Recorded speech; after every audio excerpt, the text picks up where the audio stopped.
pregnant wife attends millionaire husband's wedding. When her child yells, "Mom," the crowd is stunned. They say true love can conquer all obstacles.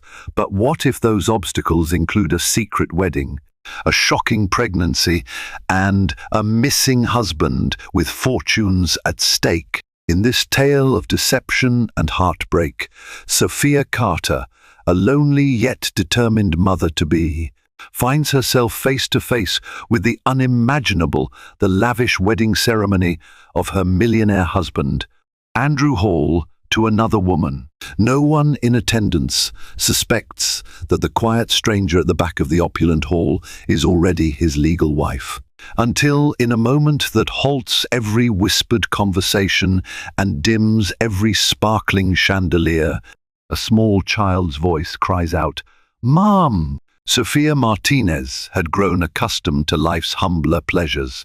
Raised on the outskirts of San Diego, she was the daughter of two hard-working restaurant owners, Carlos and Lucia Martinez. They ran a cozy, family-style eatery where Sophia spent her teenage years waiting tables and perfecting her grandmother's famous mole sauce. She'd been taught that honesty and perseverance were paramount to building a life worth living, virtues that shaped her character. Fate intervened when she met Andrew Hall at a fundraiser gala in downtown San Diego. Andrew was there as a special guest of the local philanthropy group, having recently inherited a substantial portion of his family's fortune, a result of the extensive real estate empire built by his father, Charles Hall. The Halls were originally based in New York, but Andrew spent his college years exploring California, forging new business connections while seeking a life apart from his controlling parents. From the moment Andrew locked eyes with Sophia, it was as if everyone else in the bustling hall ceased to exist. She, unaware of his wealth, found his charm irresistible, and he found her authenticity refreshing. They danced, talked, and laughed until the event ended. Andrew then invited Sophia to dinner at a small local bistro, humble compared to the glitzy restaurants he frequented. The setting suited them, warm, intimate, and far from prying eyes. Over the following months, Andrew immersed himself in Sophia's world, rolling up his sleeves to help at her parents' restaurant, driving her to the local farmers' markets, and sharing in the joys and struggles of small business life. Meanwhile, Sophia got a glimpse of Andrew's life of privileged fancy dinners with prospective business partners, chance encounters with notable CEOs, invitations to exclusive events in Los Angeles and Las Vegas. His last name carried weight, but when Andrew was around her, he seemed content to shed that burden. In Sophia, Andrew discovered a sense of genuine purpose, one he couldn't find among the high society circles he was born into. In him, Sophia found someone who appreciated her simple joys, who didn't mind the sharp tang of dish soap on her hands at the end of a day's work. Their connection was more than physical attraction. It was a bond of two souls trying to find a middle ground where love could flourish, bridging starkly different worlds. Their whirlwind courtship culminated in a spontaneous decision. They eloped in a small chapel near Pacific Beach. With only her childhood friend, Rebecca Johnson, and the chapel's officiant, Father Delgado, as witnesses, Sophia and Andrew promised each other a lifetime of devotion. The hush of the ocean waves, the setting sun painting the sky in pastel hues, and the distant calls of seagulls became the incidental choir to their vows. For Andrew, the decision to marry in secret was propelled by the knowledge that his parents would never approve of a marriage beneath his social class, an archaic notion, but one the whole family guarded closely. He wanted to protect Sophia from their criticism, from the labyrinth of wealth and reputation politics that made up the Hall empire. He wanted a sanctuary for her, one that was free from the manipulative machinations of those around him. Sophia, too, felt the urgency. With each passing day, the pressure on Andrew to find a suitable match for the family's benefit was mounting. She saw how phone calls from Andrew's mother, Caroline Hall, increased, how the mention of arranged dates and profitable alliances cropped up more frequently. Sophia worried that even their blossoming love might wilt under the scorching light of family scrutiny. They both believed that if they tied the knot quietly, their union would be harder to dissolve once it came to public attention. The day of their elopement felt like a dream. The chapel was modest, draped in white silk ribbons for another wedding that morning. Sophia wore a simple, knee-length ivory dress that clung gently to her curves, a world away from the elaborate ball gown one might expect for a Hall family bride. Andrew wore a crisp navy blazer and slacks, a single white rose pinned to his lapel. After the ceremony, they celebrated with Rebecca and Father Delgado in a nearby taco stand, an unlikely post-nuptial feast, but perfectly emblematic of Sophia's roots. Andrew insisted on ordering one of each item from the menu so Sophia could sample everything. In the background, mariachis serenaded them with a rendition of Bésame Mucho. It was low-key, personal, and profoundly meaningful, a reflection of the path they chose to forge together. They returned home that night, hand in hand, feeling both elated and anxious. Their joy was tinged with the knowledge that, sooner or later, Andrew's family would discover their marriage. And when they did, the real challenges would begin. In the months that followed, Andrew's business life grew more complicated. He became increasingly stressed, juggling his own startup ventures, ranging from eco-friendly real estate developments to tech incubators with the demands of the Hall family's board of directors. The more he tried to stand on his own, the more pressure Caroline Hall applied to bring him back into the family fold. Sophia sensed Andrew's distress. He was often on the phone, whispering in hushed tones during late-night calls, or texting vigorously through dinner. Every time she asked about it, he'd force a smile, reassure her that everything was under control, and promise to share details once the time was right. But time was not on their side. One chilly autumn night, Andrew received an urgent call. Sophia watched as he paced back and forth in their living room, the color draining from his face. He spoke in clipped phrases, eyes darting to her every few seconds, as though he was afraid she might overhear. Once he hung up, he muttered something about needing to travel to New York, family emergency. Undisclosed details, it wouldn't take too long. Sophia tried not to panic. She remembered the hush-hush nature of their marriage, the veiled threats from Andrew's mother about how unfit Sophia was as a Hall bride. Andrew swore he was only going to New York for a week. That was the last night she saw him for what felt like an eternity. Days turned into weeks with no word. Text messages went unanswered.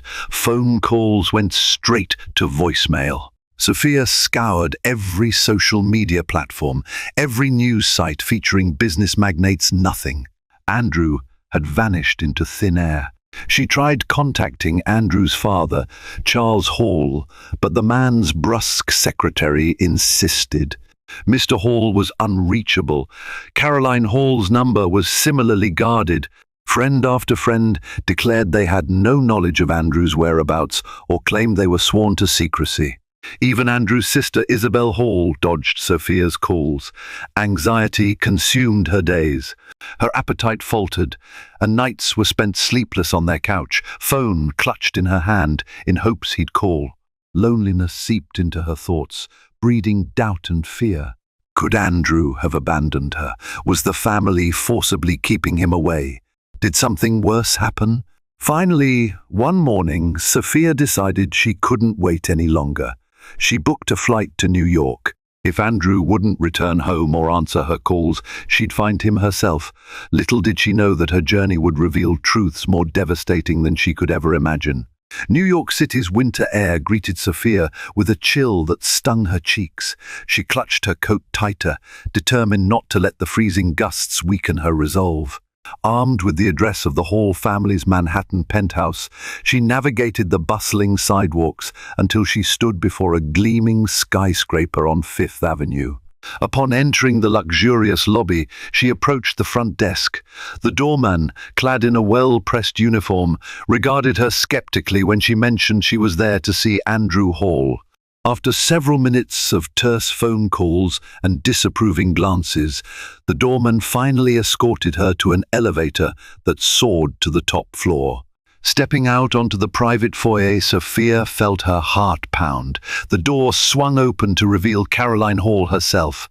Regal and poised, Caroline looked as though she had just walked off a runway in her tailored black suit and perfectly coiffed silver hair. The cold blue eyes appraised Sophia from head to toe. "May I help you?" Caroline asked, her tone implying that Sophia's presence was highly unwelcome.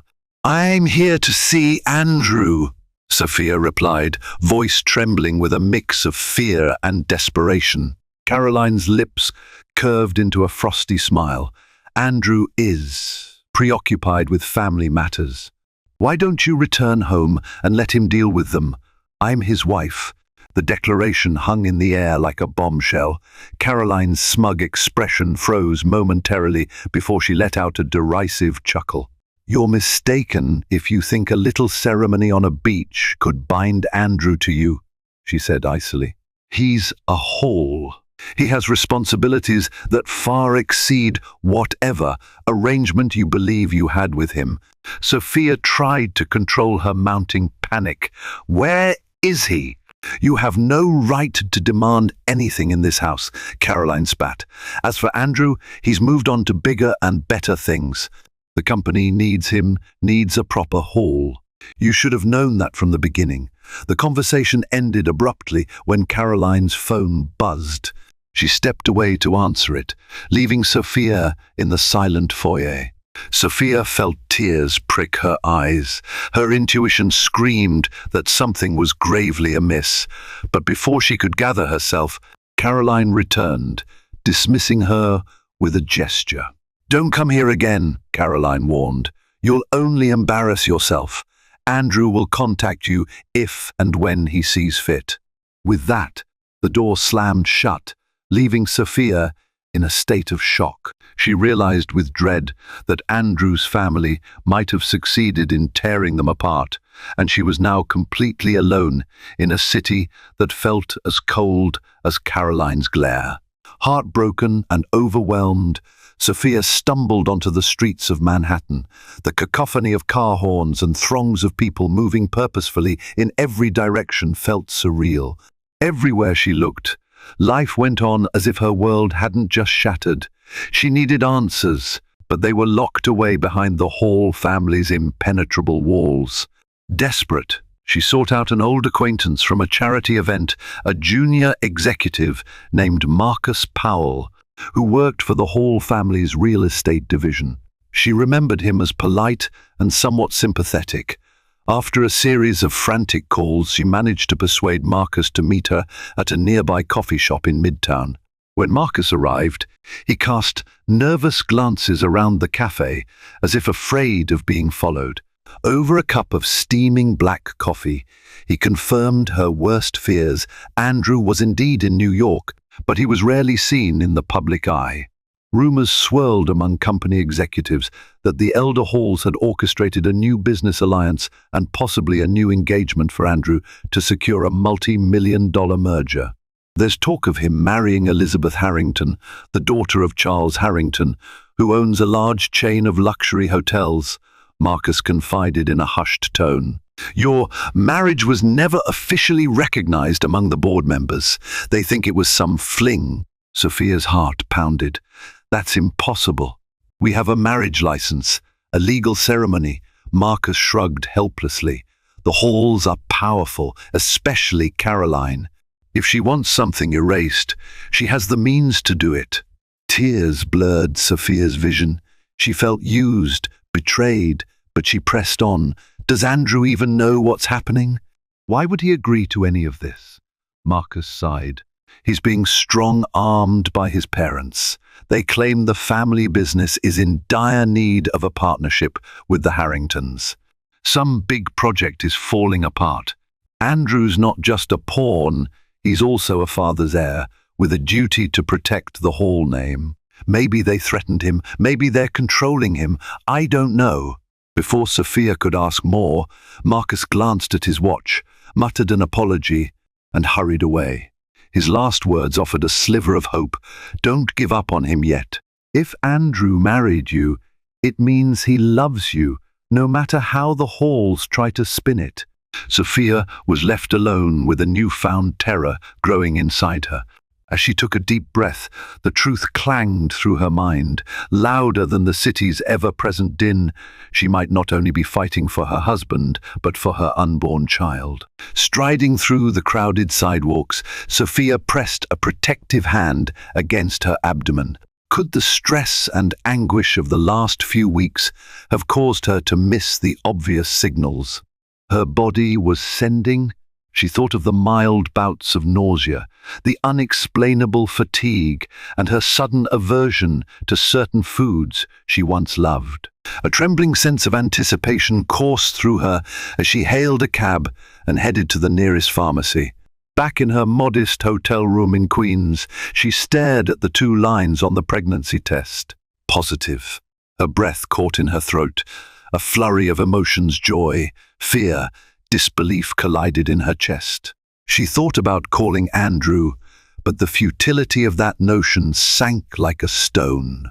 He was unreachable, yet the knowledge of this new life forming inside her gave her an unexpected surge of resolve. She would not be discarded. She would not allow her child to be erased from the Hall family's narrative. With her new reality burning bright, she booked an appointment at Mount Sinai Hospital. There, a kind-faced physician named Dr. Jonathan Gray confirmed the pregnancy. He offered her pamphlets about prenatal care, and they discussed her immediate next steps. But lurking behind every practical piece of advice was the question she couldn't ignore. Where did Andrew stand in all of this? That night, lying on the stiff hotel bed, Sophia scrolled through old photos on her phone, pictures of her and Andrew cooking dinner at her parents' restaurant, selfies from the day they eloped, candid shots of Andrew laughing at her father's jokes. She felt heartbreak, yes, but also a steadfast certainty. She wanted to fight for Andrew, for their marriage, and for the baby. Yet, how could she reach him? The whole empire was a fortress, and Caroline was the watchful warden. A random idea surfaced. She could approach one of Andrew's philanthropic partners, someone who might have a direct line to him. She recalled Andrew mentioning a philanthropic gala in Manhattan, an event that Bill Gates himself once attended. The Hall family made frequent appearances at high-profile charity functions, especially those linked to global initiatives. Sophia sensed that if she could get into one such event, she might corner Andrew, if only for a minute, and tell him about the baby. Even if security tossed her out, she'd have tried. And so, with unwavering determination, Sophia embarked on a seemingly impossible quest, infiltrating the upper echelons of New York society to save her marriage and secure her child's future. Sophia had never felt more out of place. As she stood in the cavernous marble lobby of the Madison Grand Hotel, she watched tuxedo-clad gentlemen and elegantly dressed women glide across the polished floors. The hotel bustled with excitement for the upcoming charity auction, a black tie affair rumored to draw the city's most influential players, including members of the Hall family. Clutching an invitation borrowed from a sympathetic acquaintance, Rebecca Johnson's distant cousin, who couldn't attend, Sophia tried to quell the panic rising in her throat. She wore the most formal dress she could afford, a flowing navy gown from a local boutique in San Diego, and used her mother's vintage pearl necklace to add a touch of sophistication. Upon checking in at the registration table, her heart pounded, worried her borrowed invitation would be flagged. To her immense relief, the staff offered a polite smile handed her a program, and motioned her inside. Before stepping into the grand ballroom, Sophia caught a glimpse of her reflection in the mirrored walls. She took a breath, smoothed a stray hair behind her ear, and steeled herself for whatever awaited. Inside, the room glittered with opulent chandeliers, and the air hummed with idle chatter. Men discussed stock performance and potential mergers, while women sipped champagne and boasted about upcoming vacations to Aspen or Street Barts. Everyone seemed to know everyone, forging an exclusive bubble that was hard to penetrate. Sophia inched her way through clusters of guests, scanning faces in search of Andrew. It wasn't long before she spotted Caroline Hall in a far corner, engaged in conversation with an older man who radiated power. Her heart lurched at the possibility that Andrew might be near, but she saw no sign of him. She lingered by the bar, sipping sparkling water and bracing herself to eavesdrop on conversations that might reveal Andrew's whereabouts. Through snippets of talk mergers, expansions, future alliances, she heard mention of an important announcement the Halls would make that very evening, presumably something monumental for the company. Panic fluttered in her chest. She had to find Andrew before that announcement. Every nerve in her body screamed that the announcement would seal Andrew's fate with another woman, locking away her hopes forever.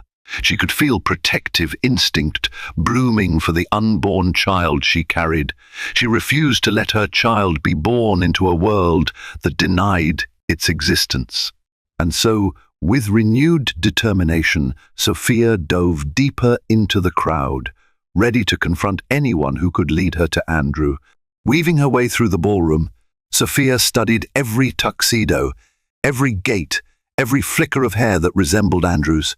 At times, the crush of bodies made her want to flee, but she stayed focused on her mission.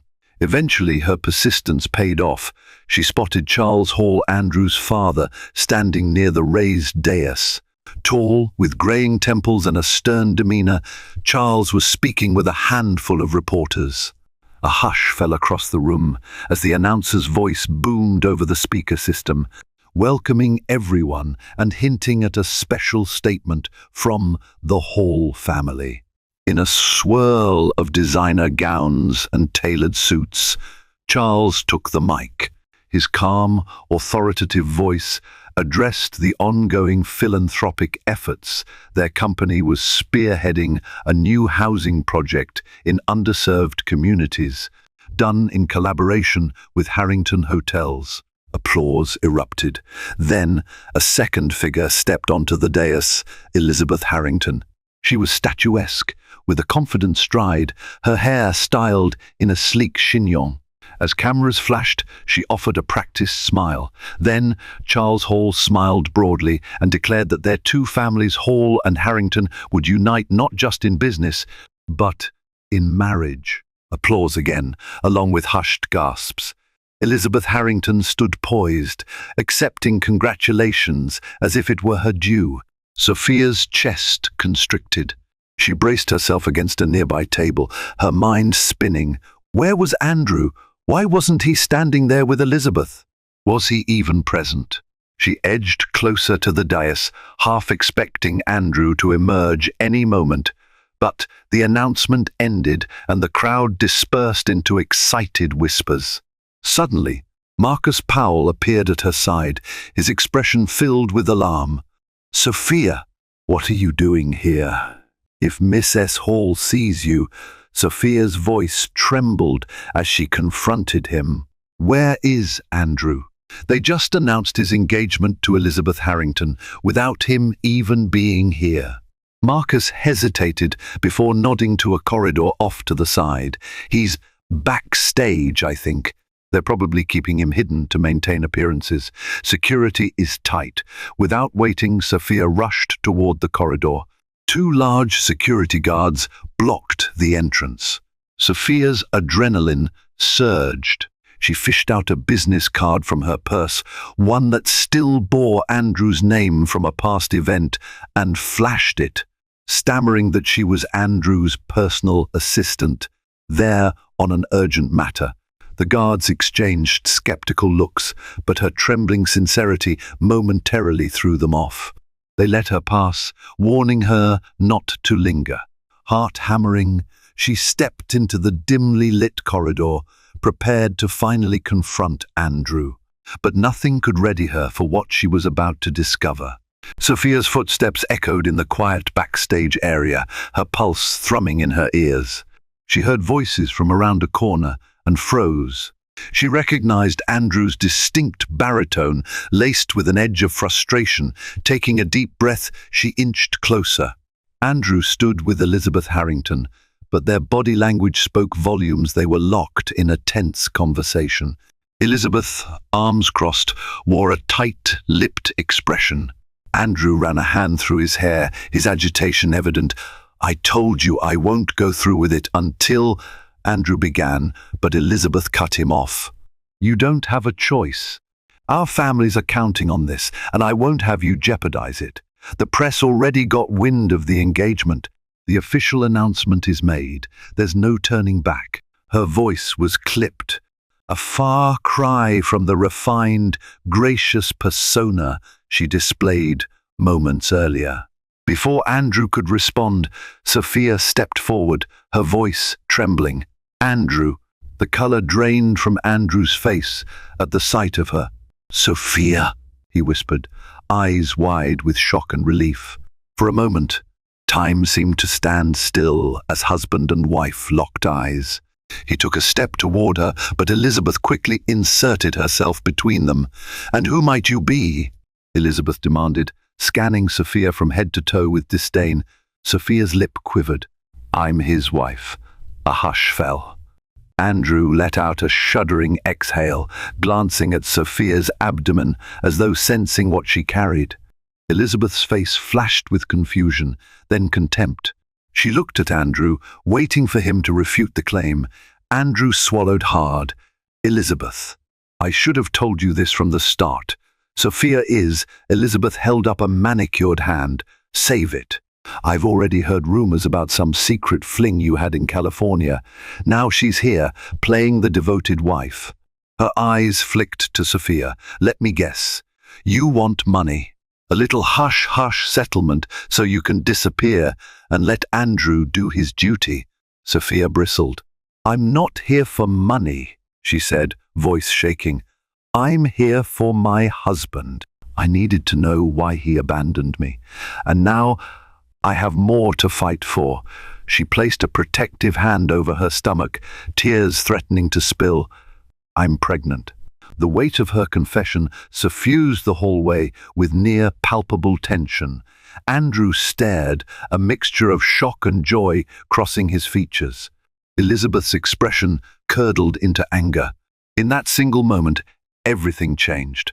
The father of Sophia's child stood before her, engaged to another woman, while the whole empire hovered in the background, dictating fates. Their reunion was anything but sweet. Silence lingered in the corridor, broken only by the faint sounds of the charity event continuing in the main ballroom. Sophia's chest felt tight as she braced for Andrew's response. Would he refute her, embrace her?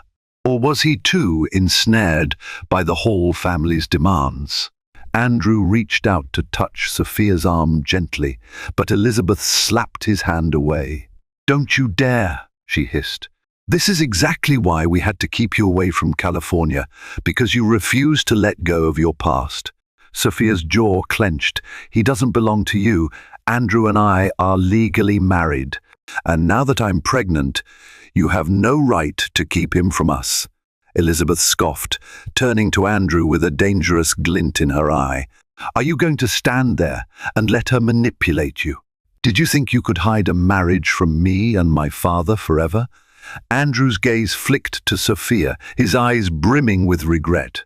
"I never wanted this. My mother demanded I return to New York. She threatened to ruin Sophia's life if I didn't come back. I thought I could fix things, secure the family business, protect you from their wrath. But everything spun out of control. When they introduced me to Elizabeth, they said it was just a formality for some joint venture. I never agreed to marry her until they forced my hand." He looked pained as he confessed.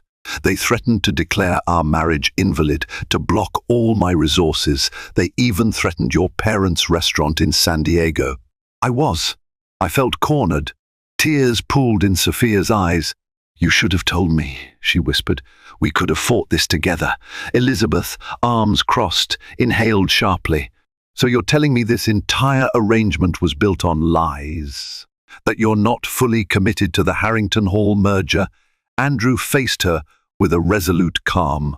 "I'm sorry, Elizabeth, but my loyalty is to my wife and our child." In that moment, Elizabeth's facade cracked. Her eyes glistened with anger and possibly even heartbreak. "I've given up everything to make this arrangement.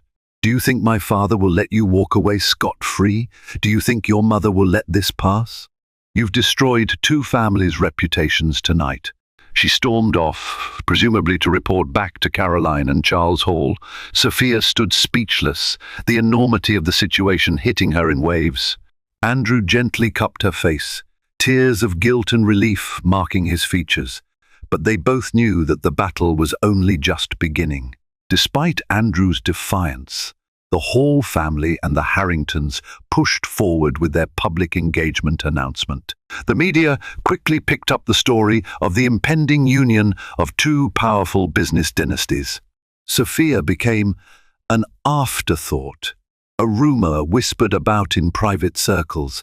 Andrew was heavily restricted by his parents. Security details followed him everywhere, pressuring him to attend events with Elizabeth as proof of their upcoming nuptials. Sophia returned to San Diego, crestfallen yet resolute. She could no longer risk the stress of continuous confrontations for the sake of her baby's health. Still, Andrew found ways to contact her: late-night phone calls, clandestine emails, short text messages. Always, he insisted, "I'm working on a solution. Just trust me." Months passed in this agonizing limbo. Sophia's pregnancy advanced, and she found comfort in her parents and friend Rebecca Johnson, who offered unwavering emotional support. Still, Andrew's absence weighed on her. The once warm memories of their time together were overshadowed by tabloid headlines proclaiming Hall Harrington wedding of the century. As Sophia's belly grew, so did the public spectacle. Rumor had it the Halls were sparing no expense for the grand wedding, rumored to be held at an exclusive resort in Hawaii. Andrew's messages became more desperate. He promised that once he gained control of certain assets, he would break free, but he never disclosed precisely how. The fewer people who knew his plan, he claimed, the less chance of sabotage from the Harringtons. By the time Sophia entered her third trimester, she had nearly given up on receiving any real rescue from Andrew. That was when she got the call. An old college friend of Andrew's leaked the wedding's location, the Orchid Palms Resort on the Big Island. It was all scheduled for next month. Horrified, Sophia realized Andrew had run out of time to keep his word. Then something remarkable happened. Just weeks before the wedding date, Sophia went into early labor. Sweating and trembling, she was rushed to Mount Sinai Hospital in San Diego. With her parents by her side, she gave birth to a baby boy named Ethan Carter Hall, a testament to both her own lineage and Andrew's name. Holding Ethan in her arms, she wept with a mixture of love and despair. Their child was perfect, a tiny miracle with big hazel eyes, a blend of Sophia's warmth and Andrew's intensity. She was sure that if Andrew knew, he would move heaven and earth to be here. But as day bled into night, she heard nothing from her husband. The wedding date crept closer. Sophia stared at the wedding invitation in disbelief. One arrived at her doorstep, presumably out of twisted courtesy, or perhaps arrogance on Caroline Hall's part. Printed on thick, cream-colored cardstock with gold embossing, it read, "The Hall and Harrington families cordially invite you to the wedding of Andrew Hall and Elizabeth Harrington at the Orchid Palms Resort, Hawaii." The date was just 10 days away. Her baby, Ethan, was only a few weeks old, still so fragile. Yet, as she gazed into his curious eyes, an unshakable resolve took hold. She had to go. If Andrew wouldn't come to see his own son, she would bring their son to him. With support from her parents, who promised to manage the restaurant, and a teary farewell from her best friend Rebecca, Sophia booked a last-minute flight to Hawaii. The cost was staggering, but she channeled her pain and used her savings to secure a room at a budget-friendly motel near the resort. Arriving on the Big Island, she felt a mixture of dread and serenity.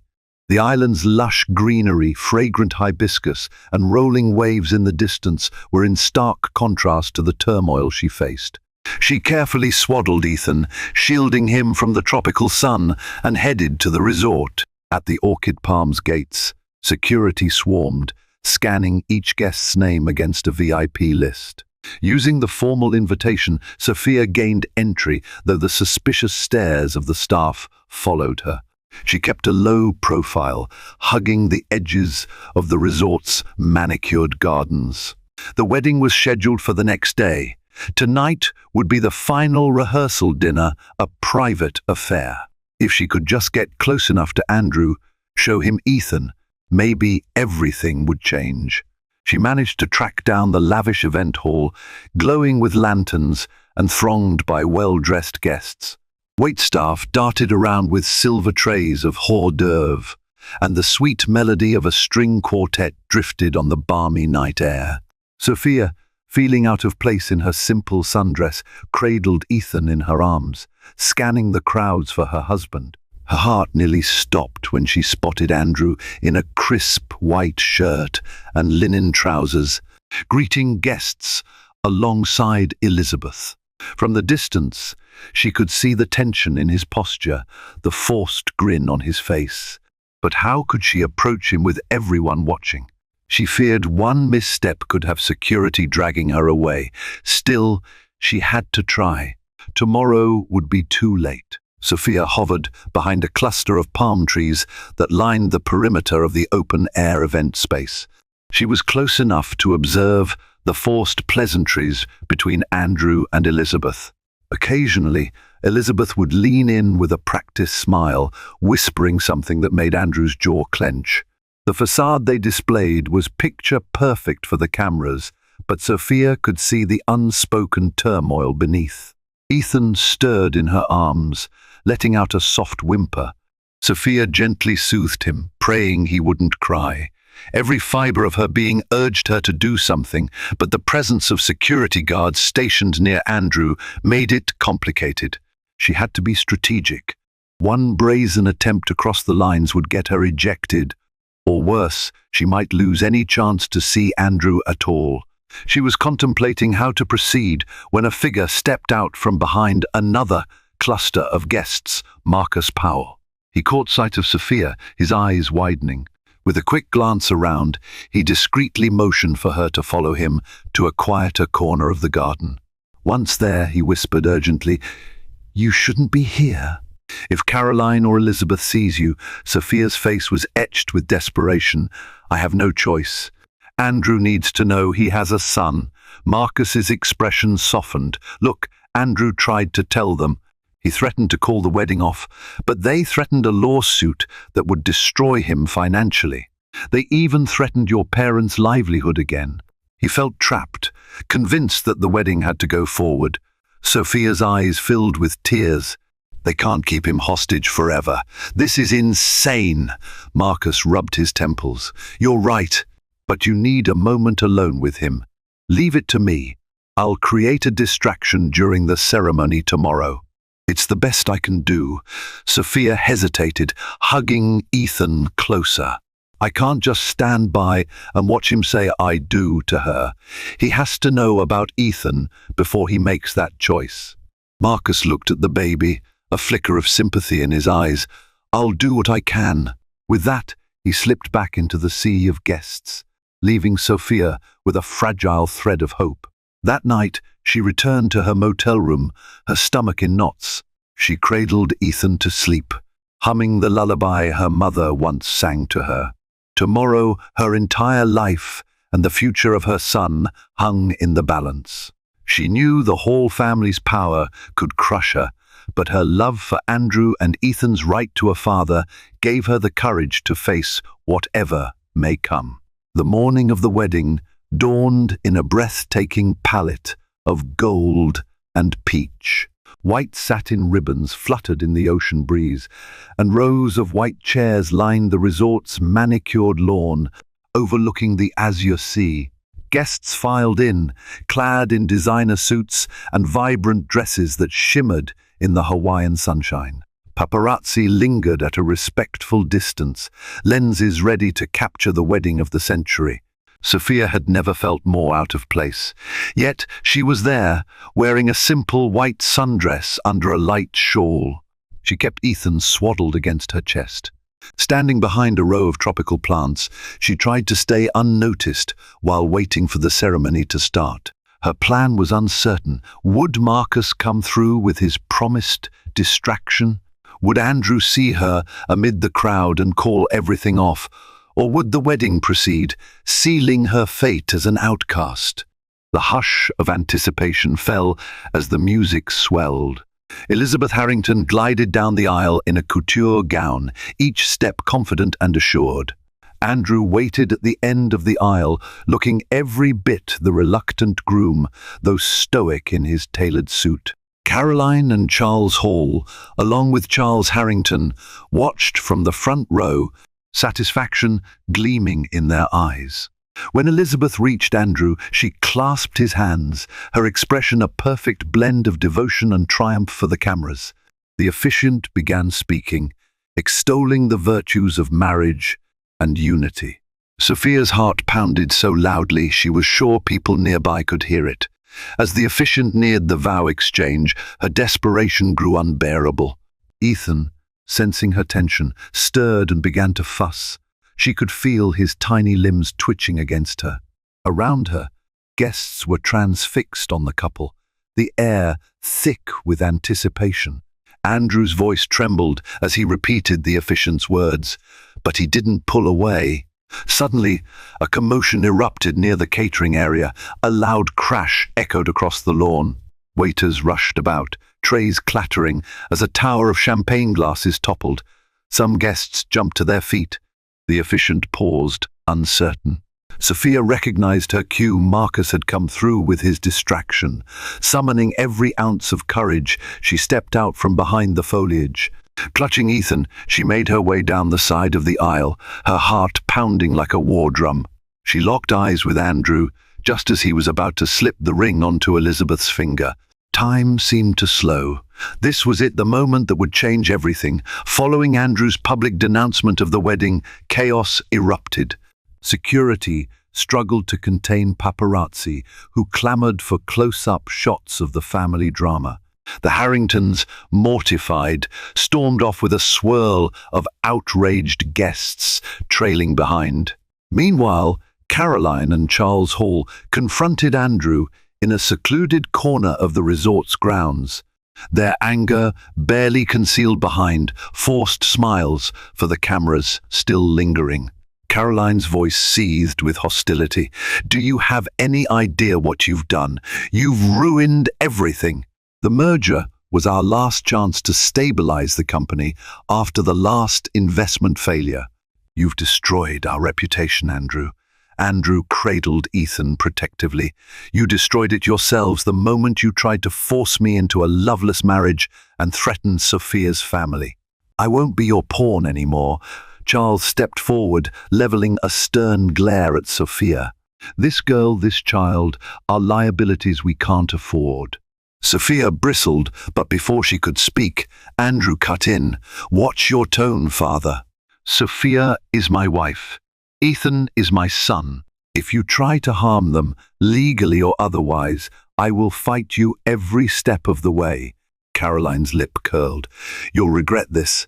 When the board votes next month, they might remove you entirely. Your trust fund could be frozen, your shares diluted, and don't think for a second that the Harringtons won't sue for breach of contract." Andrew squared his shoulders, a newfound resolve in his voice. "Let them come. I'll face whatever consequences I must, but I won't lose my family." With that, Caroline hurled one final warning. You're making the biggest mistake of your life. I hope you can live with it." She spun on her heel, Charles following in her wake, leaving Andrew and Sophia alone with their infant son. The tension slowly eased from Andrew's frame as he turned to Sophia. "Are you okay?" She nodded, tears brimming. "I'm just so relieved you finally know about Ethan. I was so scared." Andrew moved closer, pressing a tender kiss to her forehead. "I'm sorry it took me this long. Let's get out of here." They left the resort amidst camera flashes and stunned onlookers. They returned to Sophia's modest motel room, far from the opulence of the orchid palms.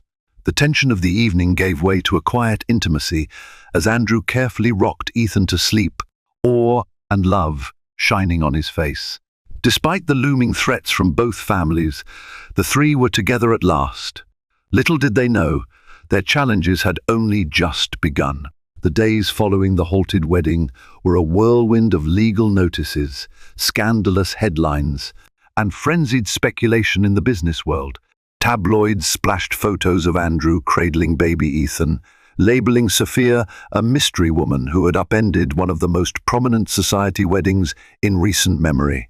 Talk shows debated the authenticity of Sophia's claim, questioning whether she was a gold digger or the rightful Miss S. Hall. Meanwhile, Andrew faced mounting pressure from the Hall board of directors. Their stock took a hit amid the negative publicity, and rumors swirled that the Harringtons would sue for damages related to the failed merger. Andrew's phone buzzed incessantly, with calls from outraged board members and high-profile investors. Yet, for the first time in his life, Andrew felt anchored by his own moral compass. He had found clarity in choosing his family over a forced alliance. Legally, Sophia's marriage license was called into question by the Hall's powerful legal team. Documents suspiciously vanished from California's county records, throwing the legitimacy of the union into dispute. Determined to prove the truth, Sophia enlisted Rebecca Johnson's help. A paralegal by trade, Rebecca had contacts willing to dig through official archives and track down the officiant, Father Delgado, to testify. In an unexpected twist, Elizabeth Harrington made a statement to the press. Rather than appear as the jilted bride, she presented herself as the victim of a con by Andrew and Sophia, claiming that they had orchestrated the entire fiasco to extort the Harrington family. Her father, Charles Harrington, confirmed they were preparing a lawsuit. The Hall family, in damage control mode, remained silent publicly, but behind closed doors, Caroline negotiated with Elizabeth's father, trying to salvage whatever alliance they could in a different capacity. Throughout the storm, Andrew and Sophia found refuge in each other. They decided to leave Hawaii immediately, returning to San Diego, where they stayed with Sophia's parents. The comforting aroma of her parents' restaurant and the quiet support of old friends provided a stark contrast to the media circus swirling around them. Ethan, blissfully unaware, filled their days with sleepless nights, diaper changes, and moments of pure wonder. Each time Andrew looked into his son's eyes, he knew that every sacrifice was worth it. He began to quietly build an alternative plan, securing enough funds from his personal accounts before they could be frozen, seeking new investors for a startup concept he had once shelved, and preparing to stand on his own, separate from the Hall empire if need be. Weeks turned into months. While the legal drama played out in the background, Andrew and Sophia settled into a tentative new life. Despite constant phone calls from Caroline Hall, who alternated between threats and offers of hush money, they refused to buckle. Their primary focus remained on Ethan and stabilizing their family. In a surprising development, the officiant from their elopement, Father Delgado, emerged as a crucial ally. With Rebecca Johnson's help, he provided notarized testimony and an unassailable record of the marriage ceremony. Photographs, witness statements, and a digital backup of the marriage license were found. The evidence was strong enough to force the local clerk's office to restore the records, proving Sophia and Andrew's legal union without a shadow of doubt. This victory ignited a fire in Andrew.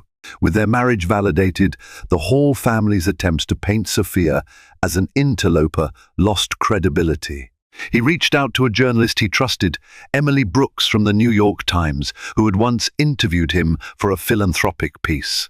Sharing his story candidly, Andrew detailed the pressure from his parents, the forced engagement, and his ultimate decision to choose his wife and son.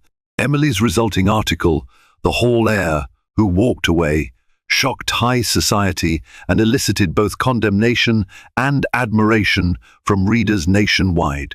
The Harringtons' lawsuit wavered under the weight of public scrutiny. Allegations that the wedding fiasco was orchestrated by Andrew and Sophia no longer held water. Still, the damage to Harrington hotels was real. Stock fluctuations, lost investor confidence, and they blamed Andrew. With the Hall empire reeling as well, both families scrambled to salvage their finances. Amid this turbulence, Andrew unveiled his new startup, an eco-friendly real estate development plan that he had first envisioned during his time in California. Backed by a few loyal partners, he pitched the idea as a venture separate from the Hall conglomerate. Interested investors saw an opportunity to back Andrew independently, especially given the sympathetic press he was receiving. At home, Sophia watched Andrew blossom into a man released from the chains of familial control. While the legal storms hadn't fully subsided, Caroline Hall still had her own ways of manipulation. Andrew remained steadfast. Every night, he returned home to feed Ethan, to share a family dinner around the Martinez kitchen table, and to plan for a future where they could live free from the machinations of high society. In those quiet moments, as Sophia and Andrew gazed down at their sleeping son, they realized that their battle was about more than just preserving a marriage. It was about forging a life on their own terms, free from the toxic legacies of wealth and power that had almost torn them apart. Just when it seemed the dust was finally settling, Caroline Hall arrived unannounced at the Martinez family restaurant. She swept in with her usual air of superiority, causing the lunchtime crowd to gawk at her expensive designer ensemble and diamond-studded sunglasses. Sophia was behind the cash register, feeding Ethan a bottle, when Caroline's frosty voice reverberated through the small space. "I need to speak with my son," Caroline declared, ignoring everyone else. Andrew emerged from the kitchen, a dish towel slung over his shoulder, the scent of fresh tortillas lingering in the air. "Mother," he greeted coolly, "what are you doing here?" Caroline observed her surroundings with thinly veiled contempt. The hum of patrons chatting and the spicy fragrance of homemade sauces was a far cry from her opulent world. "I've come to offer you a final chance," she said. "Drop this charade, rejoin the family, and we'll clean up your mess. We can broker a settlement with the Harringtons that won't bankrupt us all." Sophia tensed, pressing Ethan closer to her. Andrew glanced over, concern flickering in his eyes. "And by rejoin the family, you mean continue to hide my marriage and child, right? Because that's your definition of a cleaned-up mess." Caroline clicked her tongue. "You can remain married if you choose, but we will never acknowledge her publicly. As for the child, I've spoken with legal counsel, and there are ways to handle that financial compensation, ensuring the boy's future without interfering with the company's brand." Sophia's cheeks burned with anger. "He has a name, Ethan, and he's your grandson." Caroline's gaze swept over Sophia dismissively. "If you truly cared for Andrew, you'd encourage him to do what's best for the Hall legacy." Andrew slammed the dish towel onto a nearby counter, causing a hush to fall over the restaurant. "Enough. My legacy is my family, Sophia, Ethan. I'm done with your manipulations." Caroline pursed her lips. "Then you leave me no choice. The board vote is in a week. Your father and I will ensure you're stripped of your inheritance, your shares. We'll ruin your fancy new startup by warning potential partners of your unpredictability. You'll have nothing. Andrew squared his shoulders, voice firm. I don't need your money. I don't need the hall name. I'll build something of my own, something honest. Caroline's eyes flashed. Without another word, she turned on her heel and stormed out, leaving the stunned patrons whispering in her wake. Andrew exhaled a long, shaky breath. He looked at Sophia, who held Ethan tight. The final showdown with his mother had come and gone, and he felt strangely liberated. He had chosen his path, come what may. The hall board vote unfolded exactly as Caroline promised. Andrew was ousted from his family's real estate conglomerate. His shareholdings, once a promising inheritance, were diluted and placed in a family trust he could not access. The media portrayed the split as a tragic downfall. Andrew Hall disinherited after scandal. Yet to Andrew, it felt like a triumphant liberation. He walked away with his head held high, hand in hand with Sophia, with baby Ethan in tow. The Harringtons, unable to prove malicious intent in the failed wedding, eventually dropped their lawsuit, but not without rancor. Elizabeth Harrington vanished from the social scene, rumored to be nursing a wounded pride overseas. The Hall family's empire took a financial hit, leaving Caroline and Charles scrambling to patch their public image, but they refused to reconcile with Andrew, blaming him for all their misfortunes. On the upside, Andrew's new venture attracted a group of socially conscious investors who admired his stand against corporate coercion. They formed a boutique development firm focusing on sustainable communities, bridging green technology with affordable housing solutions, something Andrew and Sophia had often dreamed about when they first met. From a modest office in San Diego, Andrew and Sophia worked side by side. She used her natural warmth and people skills to assist with client relations, while Andrew managed logistics and partnerships. Their hard work bore fruit quickly, with local communities and even some philanthropic funds stepping in to help. The same philanthropic circle that introduced them years ago now saw them as visionaries who walked away from a gilded cage. Their personal life thrived in tandem with their professional endeavors. Ethan grew quickly, a bright-eyed toddler toddling around the office, charming employees and visiting clients alike. Sophia's parents, Carlos and Lucia, often joked that Ethan would grow up to be a chef developer, bridging the restaurant world and real estate in some comedic combination. Though not every day was free of challenges, there were money concerns, the occasional publicity blowback, and Andrew's ongoing grief over losing his extended family. He felt an inner peace he'd never known before. One evening, after a particularly successful client meeting, Andrew and Sophia locked up the office and took Ethan for a walk along the beach. Standing barefoot in the sand as the sun dipped below the horizon, Andrew pulled Sophia close, pressing a kiss to her temple.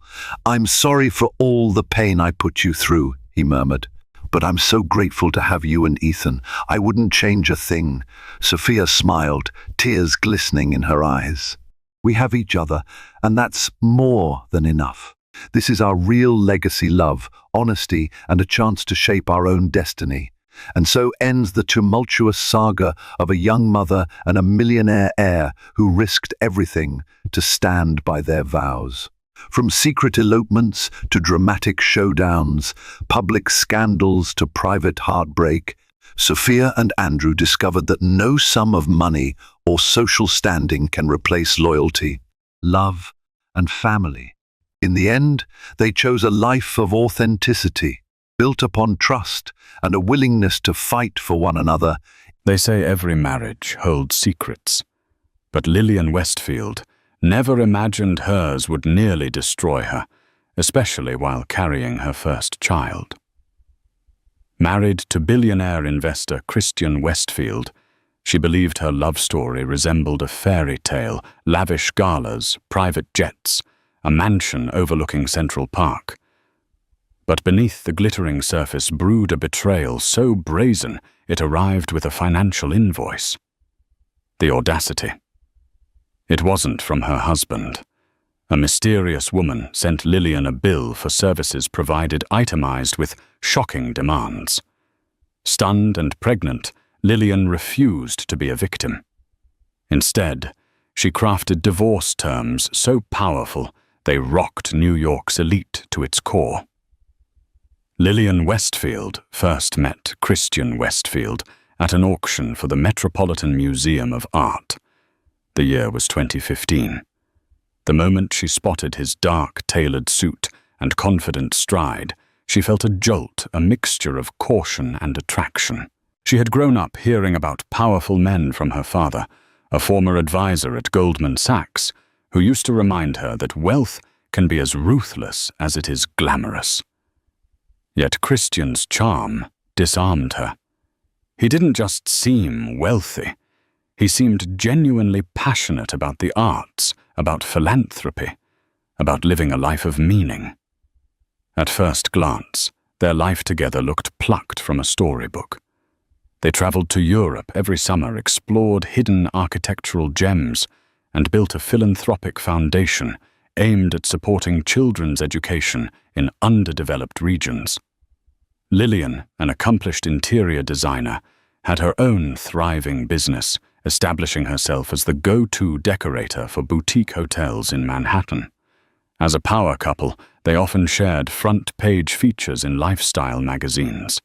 Their townhouse near Central Park boasted a marble foyer, stained glass skylight, and an elevator that glided through 5 floors of meticulously designed spaces. They hosted charity balls complete with celebrity guest lists that included people like philanthropist Bill Gates and actress Emma Watson, raising millions for causes dear to them. The public saw them as unstoppable, the epitome of a modern altruistic duo, beautiful, brilliant, and generous. Behind the scenes, though, it wasn't all gleam. The seeds of resentment had begun to sprout the moment Christian's hedge fund soared to new heights. As his business empire expanded, so did his ego. Meetings late into the night, lavish parties with potential investors, and whispered phone calls started to erode the closeness they once cherished. Lillian sensed shifts in Christian's behavior, unexplained getaways. Dinner cancellations, fleeting messages on his phone that he'd quickly hide. But Lillian believed in second chances in conversation over confrontation. She also believed that life was cyclical. Times of closeness and distance came in waves. Unaware that a storm of betrayal was brewing just beyond her horizon, Lillian tried to keep her trust intact, focusing on her interior design projects and the exciting news that she was finally pregnant. Lillian grew up in a suburban New Jersey neighborhood, her father Richard O'Donnell serving as a financial consultant for Morgan Stanley. From an early age, she absorbed the language of high finance. Her father would bring home annual reports from clients like Warren Buffett and talk about the power of compound interest. It was also at the dinner table where she first learned about the pitfalls of greed and the price one pays when ambition becomes obsession. By the time she met Christian Westfield at that Met Gala auction, Lillian was already a well-regarded interior designer. She had turned a modest inheritance from her grandmother into a small fortune by flipping undervalued apartments in emerging neighborhoods. Her well-earned confidence and thorough financial knowledge ensured she was never overshadowed by wealthy suitors. Christian's background, meanwhile, was more silver-spooned. Born into old-money aristocracy in Boston, he attended the most prestigious prep schools before heading to Harvard. Yet what set him apart, at least in the beginning, was his ability to empathize. He did not fit the cliché of a spoiled trust fund brat. As Lillian got to know Christian, she found a man who spoke passionately about social responsibility and climate change. He created a hedge fund that, according to him, prioritized ethical investments in renewable energy and technology aimed at improving society. The early days of their courtship were magical. They explored the Met Museum hand in hand, discussing art from the Impressionist era, then grabbed late-night pizza in Queens to keep it real, as Christian liked to say. Sundays were reserved for volunteer work at a soup kitchen, an activity Christian insisted they do to stay connected to the community. When Christian proposed a year later, it was on the steps of the Lincoln Center, following a performance of Swan Lake. The ring was a vintage emerald-cut diamond, a family heirloom passed down from his grandmother. Lillian felt overwhelmed by love and the sense of destiny. "We'll do incredible things together," Christian whispered into her ear. She believed him wholeheartedly. During these early years, Lillian never doubted his sincerity. If Christian needed more hours at the office, she assumed it was for the hedge fund's philanthropic goals.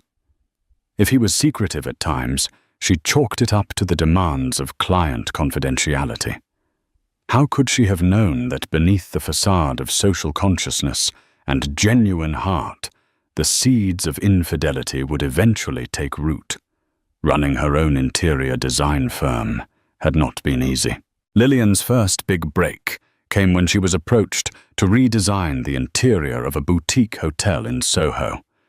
She spent months curating artisanal light fixtures, sourcing reclaimed wood for accent walls, and designing custom furniture that seamlessly blended comfort with minimalist aesthetics.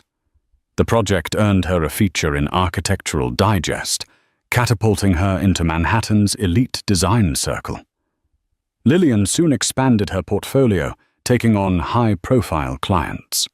She balanced artistic vision with commercial viability, her skill lying in the ability to interpret her clients' personalities into living spaces.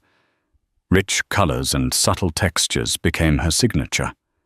She believed that a home should tell a story about the people who lived there, one of warmth, openness, and the life experiences they cherished. This philosophy extended into her personal life. Lillian was a giver, always placing others first. She volunteered at local shelters, helped new designers find footing in a competitive industry, and offered internships to promising students from underprivileged backgrounds. She possessed a quiet resilience, never one to broadcast her struggles or triumphs. Instead, she let the results speak for themselves. When she discovered she was pregnant, Lillian's heart brimmed with joy. She envisioned a child who would inherit both her creativity and Christian's passion for social good. She began planning a nursery in soft grays and buttery yellows, set to be the coziest space in their enormous townhouse.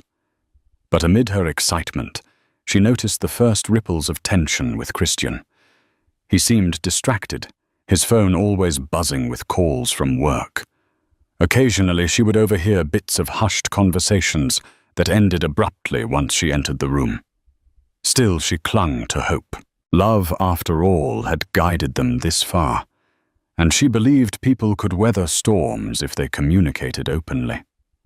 Little did she know, she was about to receive a wake-up call, a private invoice in the mail, a brazen challenge to her place in Christian's life, and a demand that would shatter her illusions of security. The Westfield Fund. Christian's brainchild was initially small.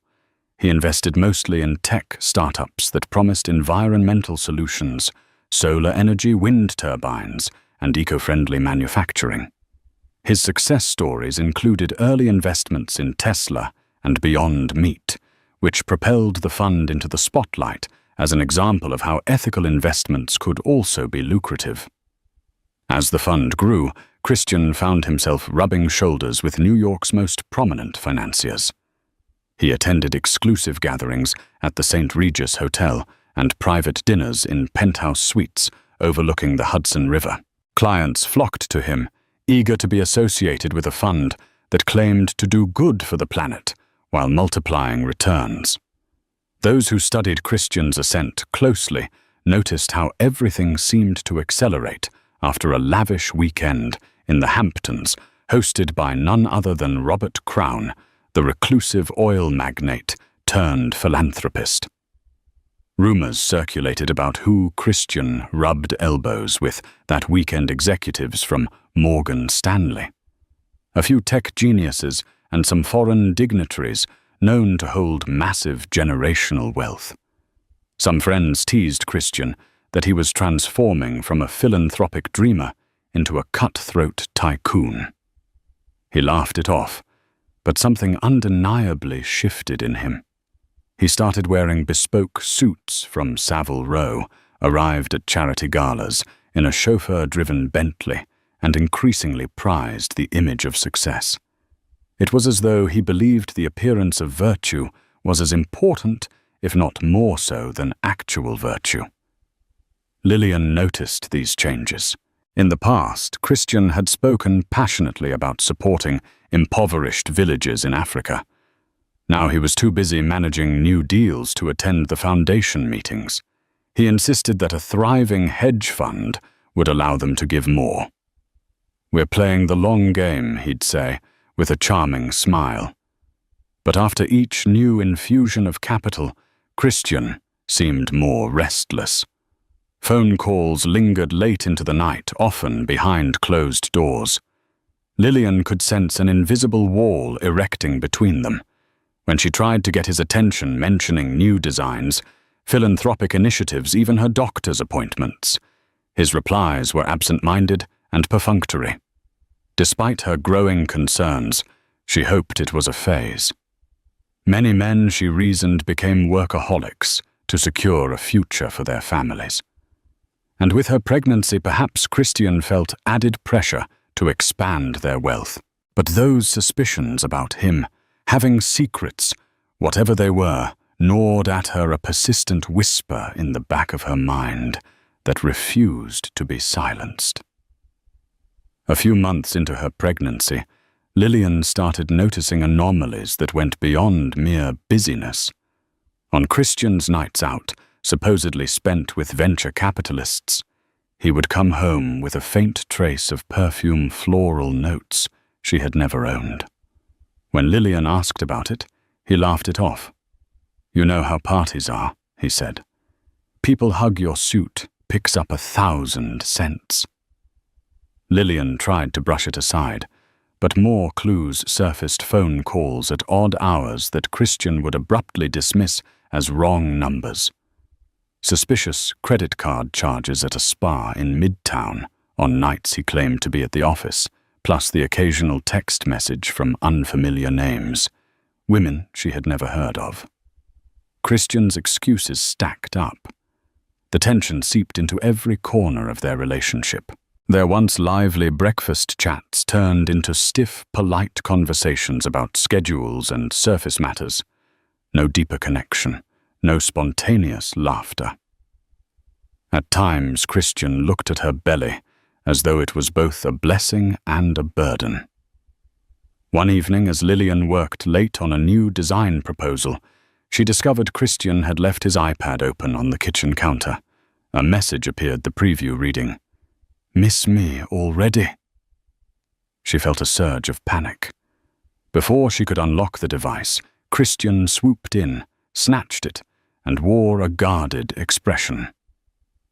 "Work stuff," he muttered. Lillian's chest tightened. She felt her baby kick as if sensing her anxiety. That same night, she confronted Christian calmly. "If there's something you need to tell me, let's talk. We have a child on the way. We owe it to each other, to be honest," he responded with a dismissive wave. "I'm just stressed, Lillian. Could we not create more drama?" So she stepped back. For the moment, she chose to place her faith in her husband, her unborn child, and the memories of better times. She had no idea her entire world would soon come crashing down, delivered in the form of an elegant envelope addressed to her personally with a price tag attached that would make her blood boil. It happened on a Friday morning. Lillian was in the foyer reviewing design samples when the doorbell rang. Expecting a delivery of custom fabrics, she opened the door to see a courier holding a small stack of envelopes. Among them was a sleek black envelope sealed with a wax stamp, no return address. Something about it radiated importance and mystery. Lillian set the other mail aside and carefully opened the black envelope. Inside was a crisp piece of stationery that read, "Invoice to Mrs. Lillian Westfield. 4 evenings at the Eclipse Spa. 4,500. Shopping spree at Bergdorf. Goodman personal items. $12,000. Fine dining at Le Poème private booth. Chef's tasting. 2,500. Emotional labor and time. As discussed, $50,000. Total $69,000. At the bottom, scrawled in a careful looping handwriting, was a brief note. Please settle this bill promptly. These luxuries were enjoyed at your husband's request. Tiffany Monroe. For a moment, Lillian stood frozen, unable to comprehend the audacity. A mistress, a woman openly acknowledging her affair with Christian, was invoicing her rage, humiliation, and heartbreak collided in a single, dizzying wave. She dropped the envelope, sank into a chair, and tried to steady her breathing. Her baby fluttered within her, an unsettling reminder of the stakes. Tiffany Monroe. The name was unfamiliar, but Lillian suspected it was the same person behind those suspicious messages on Christian's iPad. How had things escalated to a point where the woman felt confident enough to demand money directly from the wife Lillian spent the afternoon in a spiral of disbelief and despair? She pressed the invoice against the kitchen table, half tempted to rip it to shreds. Instead, she tried calling Christian. Straight to voicemail. She texted him short and direct. "We need to talk ASAP." Hours passed without a response. By sundown, humiliation gave way to fury. How dare Tiffany treat her like a business partner who simply owed her a cut of Christian's extravagances? How dare Christian remain silent? Lillian began drafting a plan in her head, one that would safeguard her unborn child and ensure that she would never again be at the mercy of anyone's betrayal. The mistress wanted a bill settled. Lillian would respond with something far more drastic: divorce terms that no one in their right mind would dare dismiss. Christian finally walked through the door at around 10 that night, reeking of cologne and exhaustion. Lillian waited in the living room, the black envelope perched ominously on the coffee table. The moment he saw it, his face paled. He tried to mask his panic behind a forced smile, but Lillian's glare told him that no charade would work this time. She held up the invoice. "Want to explain this?" Her voice was low, almost calm, which unnerved Christian more than any outburst would. He stammered, "It's not what you think." But the words rang hollow in the silent room. Christian Lillian said, her voice quivering just enough to betray the emotional storm within. "I've tolerated late nights, suspicious phone calls, and secrets, but now this woman Tiffany Monroe has crossed a line. She sent me a bill for being your mistress. That's beyond humiliation. That's cruelty." Christian sank into an armchair. For a moment, he covered his face with his hands. When he finally looked up, Lillian saw a glimpse of guilt, overshadowed by desperation. Tiffany. She was an investor contact. One thing led to another. It was a mistake. Lillian held up a hand. "Stop. I don't need every sordid detail." She took a trembling breath. "What I need is respect, honesty, and space to think." He tried to move closer to take her hand, but she pulled away. "Lillian, I love you. I just don't," she said sharply. No more empty words. She pressed a protective hand against her belly. I have a child to consider, a future that cannot be tied to your lies and your wandering impulses. Christian tried to protest, but Lillian's steely resolve shone in her eyes. She told him she would be meeting with her attorney and that she expected his cooperation in a formal separation, if not a complete divorce. He pleaded, offered to see a marriage counselor, anything to keep this from exploding into public scandal. But Lillian's mind was already made up. She was no longer the naive, hopeful wife who believed everything could be mended with forgiveness. This betrayal, complete with a humiliating invoice, was a line in the sand, and she intended to make Christian and his mistress regret every cent of that $69,000. As dawn broke, Lillian found herself in a dilemma. She didn't want to face this alone, yet she hated the idea of revealing Christian's betrayal to friends or family. It felt too raw, too shameful. But she needed guidance, and so with a heavy heart, she called the one person who would stand by her unconditionally, her old college friend, Rebecca Becky Sandoval. Becky was a lawyer specializing in family law, with a stint at the prestigious firm Morgan & Ledbetter. They had remained close since dorm life at Parsons School of Design, bonding over late-night pizza and endless chatter about personal dreams. Becky had always admired Lillian's warmth and creativity, just as Lillian admired Becky's fierce intellect and unwavering loyalty. When Lillian arrived at Becky's Upper West Side apartment, she clutched the incriminating invoice like a damning piece of evidence.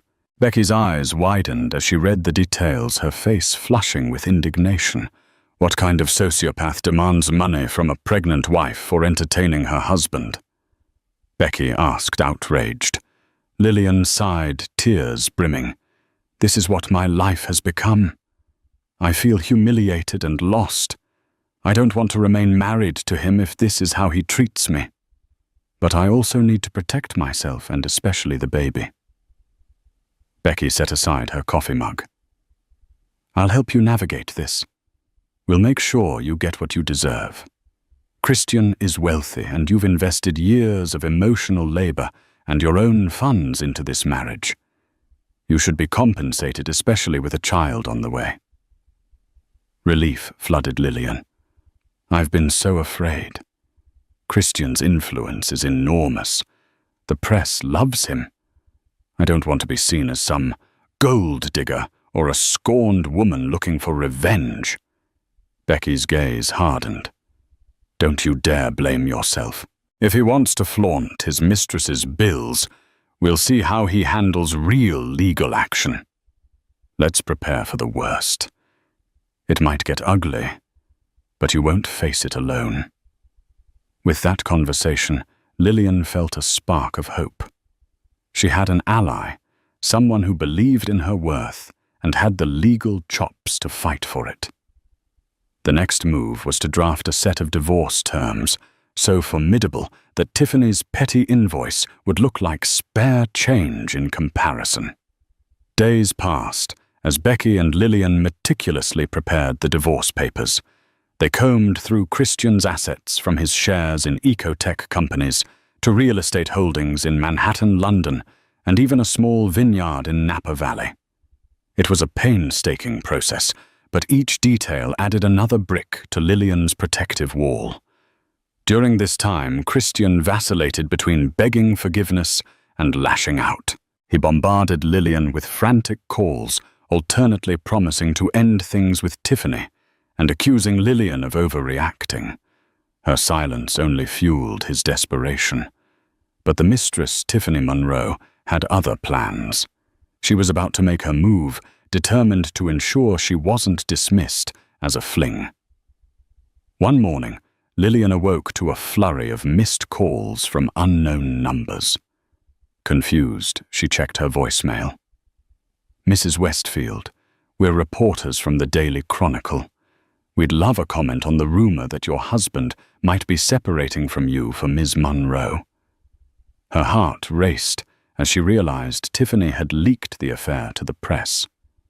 Within hours, paparazzi swarmed her townhouse, snapping photos of Lillian with her baby bump, shouting questions about the woman who sent you a bill.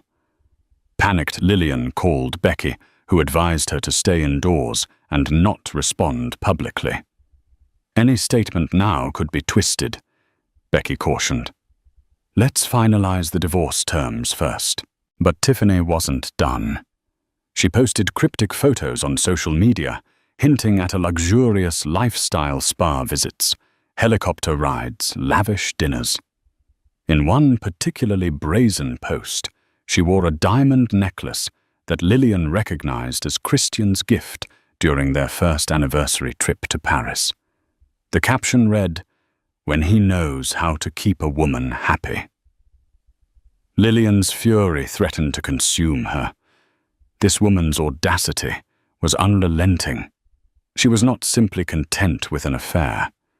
She craved publicity, as though flaunting her conquest of a billionaire husband was a twisted badge of honor. While Christian tried to contain the media fallout, Lillian focused on her unborn child. She felt the baby's kicks more frequently. Now a constant reminder that she wasn't just fighting for herself. She was fighting for a secure future for her little one, free from the toxic betrayal that had marred the family's foundations. The tension surged to a boiling point. If Tiffany thought she could manipulate the narrative and paint Lillian as a hapless victim, she had underestimated the strength and cunning of the woman she had so brazenly provoked. The phone refused to stop ringing. Journalists, bloggers, even former acquaintances looking for gossip. Everyone seemed ravenous for a scoop. Lillian leaned against her kitchen counter, trying to steady her breath. Christian had left frantic messages. "Don't do this, Lillian. We can weather the storm. I'll cut Tiffany out of my life." But a single glance at the black envelope pinned to her fridge reminded her why she couldn't stay silent any longer. She grabbed her keys and left the townhouse escorted by a private security guard Becky had arranged to keep paparazzi at bay. Her destination was the Morgan & Ledbetter law firm, Becky's office, where she would finalize her decision to file for divorce.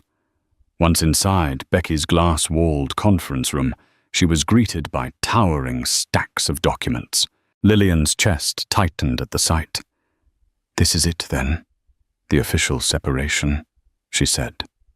Softly, Becky placed a reassuring hand on Lillian's shoulder. "I know it's overwhelming, but we've made sure every detail is covered: spousal support, child support, property division, you name it." Lillian nodded, flipping through the pages. Her eyes landed on the settlement figure, an amount so staggering it seemed surreal. But as Becky reminded her, Christian's personal fortune had soared into the billions. The sum was only a fraction of his empire, yet more than enough to ensure a comfortable life for Lillian and the baby. "Are you sure you're ready for the media circus this might spark?" Becky asked, her voice gentle. Divorce with these stakes is bound to attract even more attention. Lillian inhaled deeply, recalling the humiliating bill Tiffany had sent. She imagined the quiet life she wanted for her child, free from secrets and humiliations. "I'm ready," she said, signing the necessary forms. With that pen stroke, she severed the bonds that had once been the cornerstone of her love story. No matter the chaos to come, she resolved that her child would never look at her with the sorrow of a mother too fearful to stand up for herself. The path ahead was uncertain, but one thing was clear: the moment she walked out of that office, she would be Lillian Westfield, soon to be ex-wife of a billionaire and a woman determined to forge a new beginning. The documents lay neatly stacked on Becky's conference room table, a quiet storm bound in crisp legal formatting. Lillian stared at the title page. Draft Westfield versus Westfield dissolution of marriage agreement, and felt her chest tighten with a rush of conflicting emotions. This was no longer about heartbreak. This was about reclaiming her power, securing her child's future, and sending a message to a man who had treated her love as expendable. Becky slid the top page toward her. It's all here. Everything we discussed. I've made sure no one can accuse you of being vindictive. This is clean, comprehensive, and bulletproof. Together they reviewed the details one more time. The settlement began with the foundation generous spousal maintenance tied to a fixed percentage of Christian's annual earnings, calculated to grow proportionally with the success of the Westfield Fund. Given his billions in holdings and assets, it would ensure Lillian lived not just comfortably, but independently. Child support came next. A secure figure that would be reviewed annually with adjustments for inflation healthcare costs and private education from kindergarten to Ivy League. Becky had even included contingencies, full coverage for a nanny, prenatal and postnatal care, and a clause that Christian would be legally responsible for any emergency medical expenses for both mother and child, no matter the cost. Then came the trust fund. Your child, Becky said softly, will have full access to a multi-million-dollar trust by age 25. You'll manage it as guardian until then. No interference. Lillian nodded, feeling the protective mother in her rising. He won't grow up wondering if he's worthy. Real estate was next. Lillian would retain full ownership of the Boston estate, historic, sprawling and quietly luxurious. It wasn't just property. It was legacy, and she would make sure it became a haven of stability for her child. The Central Park townhouse, their former marital home, would be liquidated. The proceeds would be split, but only after Lillian received a payout for the renovations and interior design work she had done herself. Her own touch, her artistry finally acknowledged as valuable. But perhaps the most telling section of the settlement came in the form of two unusual clauses. The first, profit sharing in the Westfield Fund. Though Christian had always been its public face, Lillian had helped shape its philanthropic identity. Her introductions, her public speaking, her networking in philanthropic circles had brought in over a dozen major investors. Becky argued and documented those contributions in detail. Every man builds his empire on the back of someone, Becky said. And you were the one holding him up. Now the world will know it. The second clause was symbolic and cathartic. It was labeled compensatory damages for emotional distress and public humiliation. A direct response to the infamous mistress invoice Tiffany had so boldly sent. Becky tapped the section. $500,000. It won't undo what she did. But it's a message? Lillian didn't smile, but her eyes hardened with clarity. She sent me a bill, she murmured. So I'm sending her the invoice she wasn't expecting. At the end of the document, a confidentiality agreement sealed the terms. If Christian or Tiffany leaked any personal details or attempted to slander Lillian's name in the press, the financial penalties would be swift and severe. It was, as Becky put it, the legal equivalent of a velvet hammer. Lillian set down the pen and looked at Becky. Do you think he'll sign? Becky leaned back. He'll fume. He'll curse. But he'll sign. If he doesn't, we take it to court, and Tiffany's antics become courtroom evidence. Christian knows exactly how much he stands to lose. Lillian breathed deeply, her hand resting on her belly. This isn't about revenge. It's about respect. For myself, for my child. Becky nodded. Exactly. Without another word, Lillian picked up the pen and signed her name. It was elegant, it was final, and it was worth every dollar. She had entered the fight with her dignity in tatters. Now she was walking out with her name, her future, and $1 million reminder that some women don't break. They build. Christian Westfield stared at the divorce settlement as if it were written in fire. Every clause, every figure, every line item was a monument to the reality he had so carefully tried to avoid. Lillian wasn't bluffing. She wasn't broken. She had turned every ounce of betrayal into strategy, and he was holding the evidence of it in his trembling hands. His office at the Westfield Fund, once a sanctuary of ego and ambition, now felt like a gilded cage. The sunlight filtering through the floor-to-ceiling windows offered no comfort. The city below, which once bowed to his every whim, now looked indifferent. He grabbed his phone and dialed. Lillian answered on the third ring. Her voice was cool, steady. "You've seen the papers, I assume."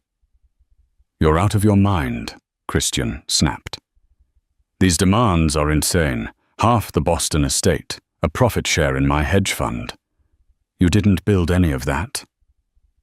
"I built your brand," Lillian replied calmly. "I gave speeches, hosted events, introduced you to investors who believed in our shared vision.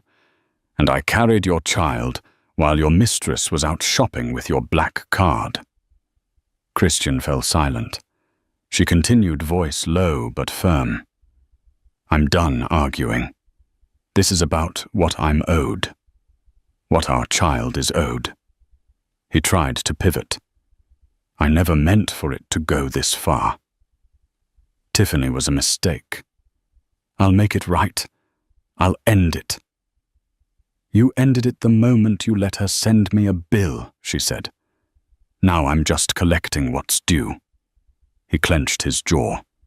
"If this goes public, it'll destroy me." "Then sign quietly," she answered. "Or drag it out and let the world watch." The call ended. Christian hurled the phone across the room. It hit the glass wall with a sharp crack, but didn't shatter just like Lillian. She didn't break. She simply became sharper. He sat back down and ran a hand through his hair. In his mind, she had always been the quiet one. The soft-spoken designer who stood by his side smiled for the cameras and forgave easily. He never expected her to outmaneuver him. He never imagined she would be the one to bring him to his knees. But now, for the first time in his life, Christian Westfield had lost. Not in business, not on paper, but where it mattered most. And Lillian. She had just begun to win. The headlines didn't slow down. If anything, Tiffany Monroe's outrageous behavior at the law firm had poured gasoline on an already raging fire. The press had a field day. Rumors swirled across Manhattan's elite social circuits, mixing fact and fabrication into a sensational cocktail of betrayal scandal and high society drama. Westfield showdown, mistress crashes negotiations. The $69,000 invoice that triggered $1 million divorce. Pregnant wife shuts down. Mistress mid-tantrum. Bravo. Lillian didn't bother reading most of it. She stayed focused. The settlement was still pending, and Christian's legal team, led by the notoriously aggressive Henry Steinberg, had not backed down.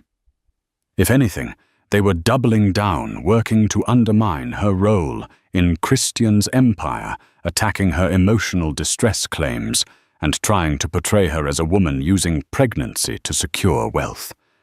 It was a ruthless strategy. But Becky had anticipated every move. While Steinberg launched his offensive, Becky went on the defensive, and then the offensive of her own. Through a calculated anonymous leak to a reputable gossip columnist, a key piece of the narrative hit the media like lightning, the original invoice Tiffany had sent to Lillian. Public opinion, which had been somewhat divided, swung sharply in Lillian's favor. The image of a pregnant woman receiving a demand for spa bills and emotional labor from her husband's mistress sent shockwaves through society. Tiffany Monroe quickly became a cautionary tale, lampooned online, mocked on talk shows, and widely seen as a greedy opportunist who had overplayed her hand. She actually sent a bill, one late-night host joked. Was there a line item for betrayal with interest? The media, once circling Lillian like vultures, now began referring to her with a new moniker, the Graceful Storm. But it wasn't just a PR win. Behind the scenes, the damage to Christian's carefully curated public image was substantial. The Westfield Fund, which prided itself on socially responsible investing, was suddenly the subject of investor scrutiny. Several high-profile clients privately reached out to Christian's partners with concerns. Rumors began to surface that certain board members were considering asking him to step down as CEO temporarily, if not permanently. And Christian felt it. For the first time in his professional life, he wasn't in control. In private emails and messages, he vacillated between fury and panic. He texted Lillian several times a day, attempting to spin everything. "Let's talk. I didn't expect her to do this. I never meant for you to get dragged into this. I still love you." Lillian never replied. The silence was strategic and empowering. Instead, she met with Becky daily to refine the settlement, adjusting child support to scale with inflation, inserting clauses that would secure access to trust funds for the child, and demanding formal recognition of her contributions to the fund's public image. Every speech you gave Becky reminded her, every gala you hosted, every introduction you made that has value. Don't let them erase that. Christian's team countered. They attempted to settle under the table, offering a smaller figure in exchange for a non-disclosure agreement.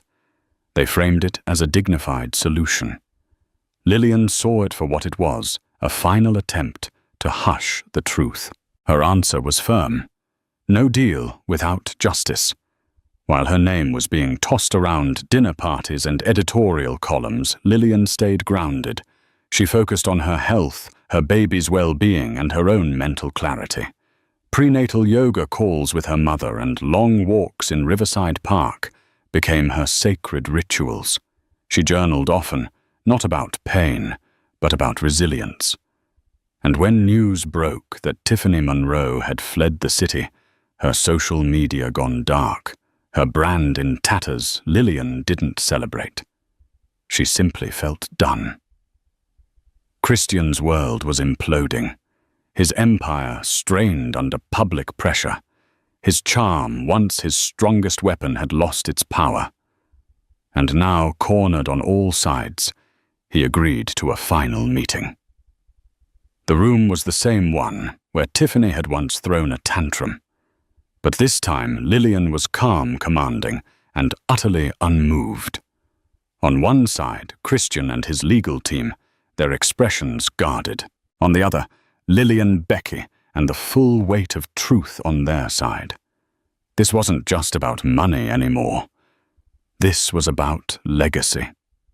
And Lillian had no intention of walking away with anything less than everything she and her child deserved. Lillian had expected the legal negotiations to be tense.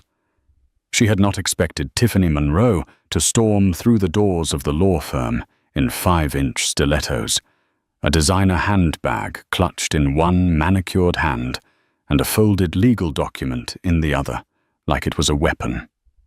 It was midday, and the conference room was quiet.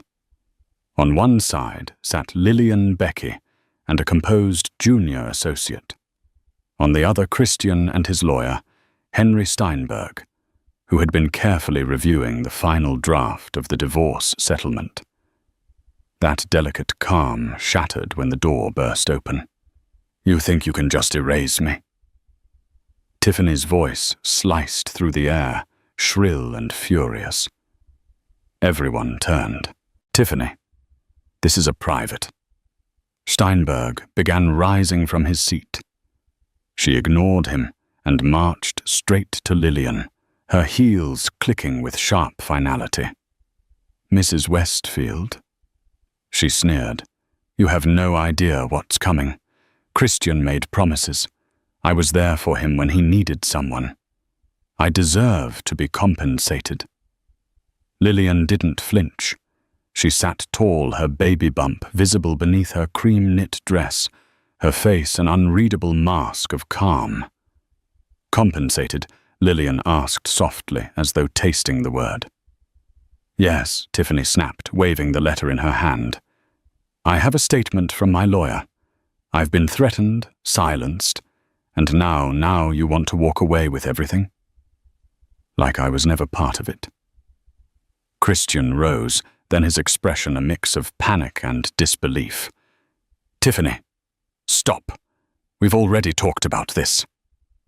"You weren't supposed to—" "Oh, I'm done waiting," she snapped at him, turning back to Lillian. "I won't be erased. I was with him for months. While you were playing perfect wife, I was the one keeping him sane. You think you're the victim? Please. This world doesn't reward women who play it safe. It rewards women who fight." Becky stood now, placing herself subtly between Lillian and the raging woman. "You're trespassing Ms. Monroe. And from what I can tell, you've just attempted to issue a demand under threat on record." Tiffany rolled her eyes. "Oh, spare me the lawyer routine. You're just mad I spoke first." Lillian slowly stood. Her calm was unnerving. She walked past Becky, past Christian, until she stood directly in front of Tiffany, close enough to see the sweat beading beneath the woman's flawless foundation. "You sent me a bill," Lillian said, voice steady. "For massages, for dinners, for time. You dared to put a price on betrayal and deliver it to the woman carrying his child." Tiffany's lips parted, but no words came. Lillian took a small breath. "Let me make something very clear. You are not owed a cent. You were a willing participant in someone else's marriage. And if Christian promised you something, take it up with him. But you will never again speak to me. Never send me anything. Never show up in my space." Becky chimed in. "If you do, Ms. Monroe will file for harassment and a restraining order." Christian looked like he wanted the floor to swallow him whole. "Tiffany, leave." Tiffany glared at him. "You're a coward." He didn't argue. Lillian continued, her voice now cool and clear. "You came here today to prove something. But all you did was confirm what I already knew. You're not a threat. You're noise. And I no longer listen to noise." Tiffany's confidence cracked. She turned to Christian one last time. "Don't think this is over." Then she stormed out, the echo of her heels fading down the hallway. For a long moment, the room was still. Then Becky let out a slow exhale. "Well, that saves us a subpoena." Lillian sat back down and glanced at Christian. He couldn't meet her eyes. The mistress had shown her cards and folded. Lillian, meanwhile, had just proven to everyone in that room that there was only one woman worthy of the Westfield name, and she had no intention of giving it up quietly. The hospital room was unnervingly quiet. Machines beeped, steadily monitoring Lillian and the baby as nurses came and went in soft-soled shoes. Christian sat in the corner watching her sleep. He looked smaller now, his usual commanding presence wilted under guilt and exhaustion. The bags under his eyes weren't from stress alone, they were from shame. Earlier that morning, a new test had revealed complications with Lillian's pregnancy. Though the baby's vitals were stable, doctors warned of heightened risk. Bed rest is crucial, the specialist had said firmly, and minimal emotional stress. You're both strong, but your body needs protection now more than ever. Lillian had nodded, her lips pressed tightly together. She wasn't scared of pain. She had lived with worse. But the possibility of losing her child because of Christian's betrayal, that thought was unbearable. Christian had lingered at her bedside all day, offering water-fluffing pillows, whispering apologies. Lillian didn't trust any of it. Still, she allowed him to stay, not out of forgiveness, but because she wanted answers. As dusk fell and the baby's heartbeat echoed gently in the background, she finally asked why her. Christian hesitated. She turned her head slowly to face him. No more deflections. No more PR statements. I deserve to know. He looked away for a long moment, then took a slow breath. It wasn't love, he began. Voice brittle. It wasn't even lust at first. It was leverage. Lillian's brow furrowed. Christian swallowed hard. Tiffany. She was connected to a group of potential investors. Old money, European banking families. One of them wanted favors, introductions, visibility. Tiffany offered access. She played her role, I played mine. You used her. To close deals? Lillian asked, horrified. He nodded miserably. At first, yes. Then she got comfortable. She wanted more. I didn't stop it. I thought I could control it, contain it. Lillian's hand trembled slightly as she touched her belly. And me. What was I? A prop for your public image? No, he said quickly, standing. Never. You were the only real thing in my life. I know that now. But you didn't know it then, she replied flatly. Not when you let your mistress invoice me. Not when you lied. Not when you put our child at risk. He couldn't meet her eyes.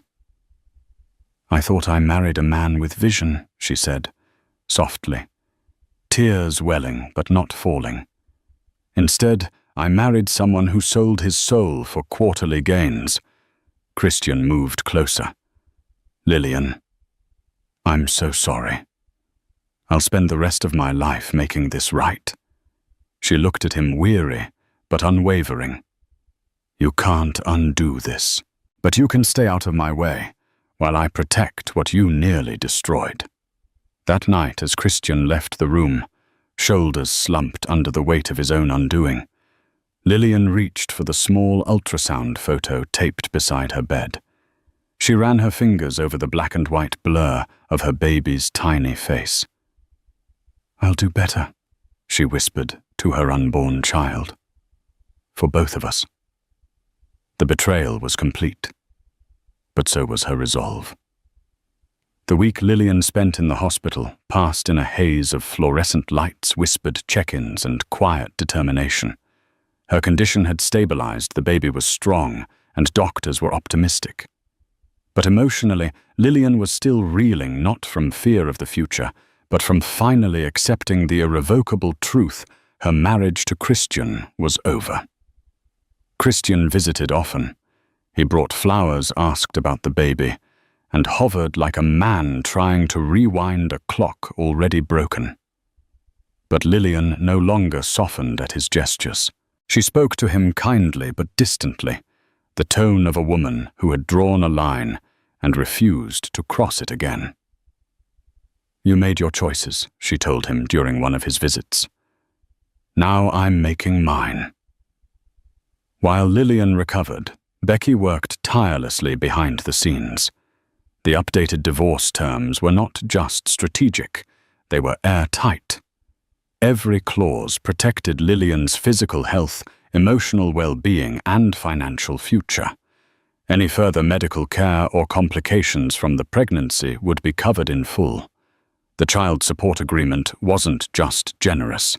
It was indexed to Christian's investment growth and protected from fluctuation. A separate education fund would guarantee the child access to top institutions, no matter what scandals might affect the Westfield name in the years ahead. Christian's legal team reviewed the documents in tense silence. They knew they had no leverage left. His mistress had imploded their case with one reckless outburst. His reputation, though salvaged publicly with a carefully crafted press release, was in tatters behind closed doors. Investors were uneasy. Board members had whispered about voting him out. And Lillian, graceful as ever, had won without ever stepping into the mud. With quiet reluctance, Christian signed.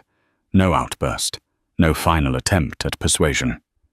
Just the scratch of pen on paper, the official end of the marriage he had ruined. The following afternoon, Lillian was released from the hospital. Her steps were slow, cautious, but every movement radiated purpose. Paparazzi waited outside the private entrance. She walked past them calmly, sunglasses on a protective hand resting on her baby bump. She said nothing. She didn't need to. Her silence spoke louder than any headline ever could. A car arranged by Becky whisked her away, not to the townhouse she once shared with Christian, but to a sleek, sunlit condo in Tribeca one Lillian had secured under her own name. The space was modern and warm, designed by one of her former protégés and gifted to her as a gesture of solidarity. As she stepped inside, something in her exhaled. Not relief, not triumph. Freedom. There were still boxes to unpack, nursery plans to finalize, and 1,000 small tasks to prepare for motherhood. But for the first time in months, maybe even years, she felt weightless. Her name was hers again, her space, her future. In the weeks that followed, the media cycle shifted. Tiffany Monroe, once smug and calculating, faded from the spotlight.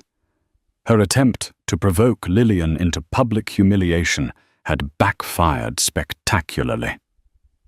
After her tantrum at the law firm and failed attempt at extortion, no outlet wanted to hear her side. She had become a punchline, not a headline. Christian maintained a dignified silence, releasing a statement that read, "After careful reflection, Ms. Westfield and I have decided to part ways amicably. I remain committed to supporting her and our child with the utmost respect and privacy." But Lillian didn't need his words. She had everything she needed: her own business, her child, and a renewed sense of who she was. She resumed design work, slowly starting with remote consultations and vision boards. Her first client post-settlement was a new wellness retreat in upstate New York. The space, she decided, would be built on themes of renewal, balance, and quiet strength. In a way, it mirrored her own rebirth. Her friends returned, some with apologies for not seeing the cracks, sooner others simply offering support without explanation. Lillian welcomed them with open arms. She had no energy for bitterness, only forward momentum. In late spring, she stood in the condo's living room, a glass of herbal tea in hand, sunlight streaming across the hardwood floor. Her baby kicked softly beneath her dress, a small reminder of all she had fought for. She smiled not at the world, not at a camera, but at herself. She had not only survived betrayal, she had transformed it. The mistress had sent her a bill. But Lillian, She sent back divorce terms worth millions, and in the process she secured something even more valuable: peace. Lillian's journey reminds us that betrayal, no matter how deep, can be a powerful catalyst for rediscovering our own worth. She turned a humiliating demand from her husband's mistress into an opportunity to secure the future for herself and her child. In doing so, she proved that resilience and self-respect can outweigh even the grandest illusions of wealth and status. Thank you for joining us on this emotional roller coaster of secrets, scandal, and redemption.